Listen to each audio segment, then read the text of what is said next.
তারপর গোবিন্দ বলো, তারপর চাষবাস কেমন চলছে তোমার? আচ্ছা, আমি আমি ফিরলাম।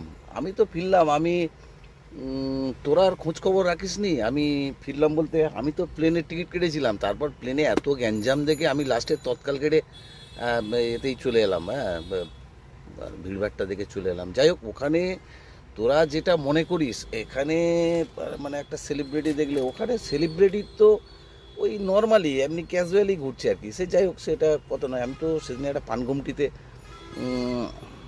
জাস্ট একটা কিনছিলাম, তো দেখি পাশে একজন দাঁড়িয়েছিল, তো হুবহু শাহরুখ খানের মতো। আমি গোমতলাকে বললাম যে দাদা এটা, বলে, ও শাহরুখ খান। আমি তো তাজ্জব। আমরা এখানে যেভাবে করি আর কি, মানে কোনো ব্যাপার না। ওখানে সব এই সব ব্যাপার, নানান সতেরো ব্যাপার। তোরা যেটা এখানে ভাবিস ওখানে ওসব কোনো ব্যাপার না।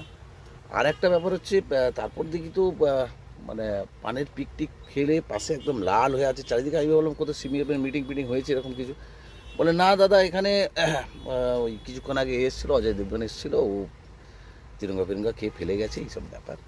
যাই হোক, ওখানে ওইসব কোনো ব্যাপার না। আমরা যেখানে আমরা যেভাবে সেলিব্রিটিকে যে দেখি, ও সব অমিতাভ বচ্চনকে দেখলাম, তো বিশাল লম্বা লম্বা তো বটেই। আমি মুখটা দেখতে পারিনি, প্রচুর লম্বা, ওপর দিকে আমি আর তাকাতে পারিনি। যাক, এইসব ব্যাপার ওখানে এইভাবেই চলছে আর কি। যাই হোক, তারপরে আমাকে অডিশন, মানে ওখানে ফিল্ম স্টার বলে কোনো ব্যাপার না। আমাকেও বলছিল, সঞ্জয় দা বলছিল অডিশনের ব্যাপারে। আর আমি অত গুরুত্ব দিইনি। আমার এদিকে ধান চালের ব্যাপার আছে, ধান উঠবে, এটা সেটার ব্যাপার আছে, দোকান সামলাতে হবে। হ্যাঁ, ধান উঠবে, আমি ওইসব বলে পালিয়ে এসেছি, ঠিক আছে। আর তোরা এইসব ছোটো ছোটো ব্যাপার নিয়ে আমাকে এইসব জিজ্ঞেস করিস না, বুঝলি? ঠিক আছে, হ্যাঁ, যা এখন, যা এখন, যা এখন, যা।